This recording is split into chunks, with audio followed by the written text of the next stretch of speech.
He always clarifies before I start. Firstly, I want to say something here before I begin. When we were seeing an escalation of what was happening, there was a lot of confusion happening through the social media discourse.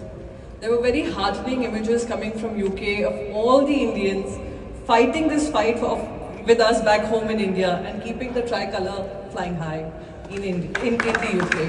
So big salute to all of you.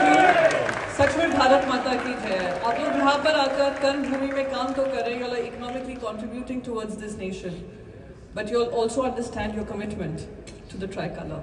So a big thank you to all, a big salute to you all, and it's extremely heartening to see the enthusiasm coming from all of you. I don't need to go back in history to talk about what Pakistan has been doing over the years. A country which came with the idea that it will have a separate nation, the very genesis of it came with the idea of othering one religion from the other, is continuing to manifest that in many forms, many ways. What began, and I tell you why this particular incident has united the entire nation, united everybody across political parties, is because of a speech before Pahalgam happened. A speech where their now Field Marshal, then their Army Chief, explained very categorically that there is a huge difference between Hindus and Muslims. And that is exactly, you saw a manifestation of it when the terror attacks happened. What he forgot is that over 200 million Muslims in India stood unitedly behind its government and said, "Inko muh tod jawab do."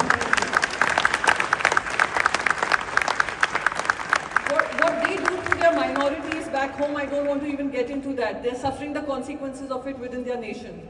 They might keep blaming others, that's not my problem. But the 200 million Muslims stood in solidarity and said, please do not even compare us to your nefarious ways and your terrorist links. We will fight back, and we will fight back in solidarity. There were three ways India showed Pakistan its place.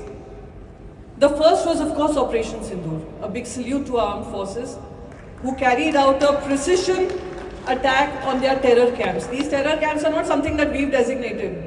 These terror camps are designated by the United Nations. And when our armed forces have said that over 100 terrorists have died, you can imagine these 100 terrorists were capable of carrying out 100 terror activities, not just in India, across the world.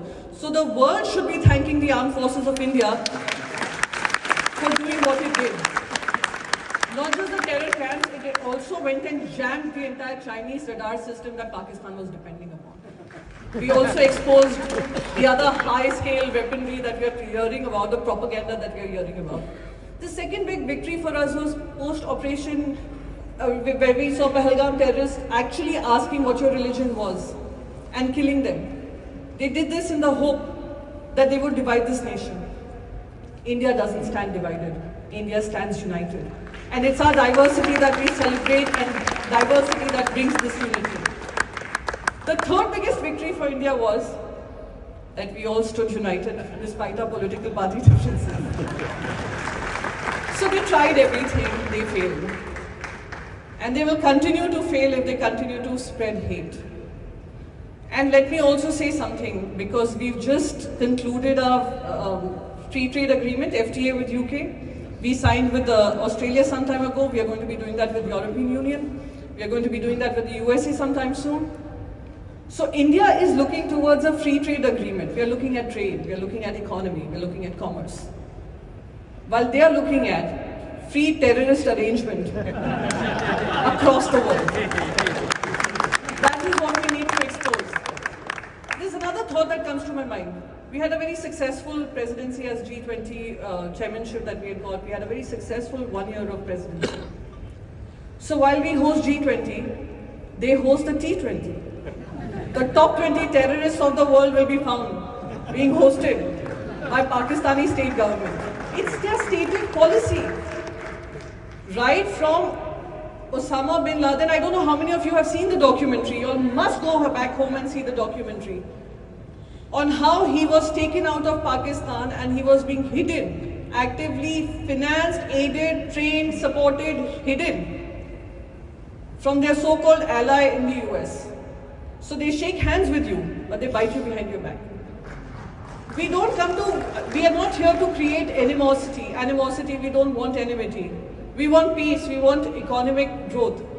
When they attacked Mumbai, not just once, multiple times over, when they did this in Pahalgam, they thought they could fill us with fear. But we are the land of the fearless. We have fought many wars. We have fought many such cases when someone else has come and tried to divert our attention to something else. So I will just leave you all with one message. Like everybody has already said, y'all are our brand ambassadors. We don't come to request, we don't come to ask other nations to help us. Because like our party leader, delegation leader has said, India is capable to fight back. But we've come to warn that we have been seeing decades of this terrorism. It's coming to your doorstep soon. Through radicalization, through fundamentalism, through the indoctrination that is coming, which will create problems in your states, in your countries too. So be prepared. Stand up against terrorism. Show zero tolerance to terrorism. Call out the nation. Hold them accountable. And last but not the least, I will leave it with this. That while India has become the fourth largest economy, we still have Pakistan heading towards IMF and World Bank looking for loans to sustain not its economy, not its civilians, not its economic growth, but to keep its terror camps ongoing, because that has become their economic model of exporting terrorism globally. So I leave you with this thought, and I will request all of you all to continue speaking up for India, continue fighting for the nation, and believe me, the political parties won't let you down. When we stand united, we stand tall, we stand together. Thank you so much.